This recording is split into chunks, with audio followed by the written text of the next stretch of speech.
গোটা ঘটনার সঙ্গে একমাত্র সঞ্জয় রায় বলে চালিয়ে দেওয়ার একটা চেষ্টা হচ্ছিল। আমি ডে ওয়ান থেকে আমরা ইভিএম নিউজ থেকে এই কথা বলেছি, যেদিন এই সমস্ত প্রায় বেশিরভাগ ন্যাশনাল এই আমাদের রাজ্যের মেইন স্ট্রিম মিডিয়া বলার চেষ্টা করছিল সঞ্জয় রায় কি ভয়ঙ্কর অপরাধী, আরে বাপরে, পাড়ায় তাকে নাকে দেখলে সবাই ভয় পায়, সমস্ত নাটক তৈরি হয়ে গেছিল।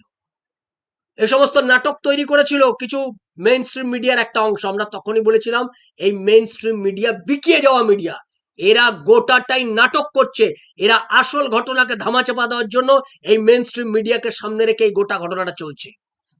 তারপর ঘটনা আস্তে আস্তে আস্তে আস্তে আস্তে আস্তে পরিবর্তন ঘটে। গোটা ঘটনাটা আরো অনেক বেশি চাপ তৈরি করতে পারতো। মাঝখানে কিছু ফোড়ে ঢুকে গেছে, বাম নামধারী কিছু ফোড়ে ঢুকে গিয়ে তারাই গোটা আন্দোলনটা, যাদের সঙ্গে কতটা বাম রাজনীতির যোগ আছে আমি জানি না, এইরকম বাম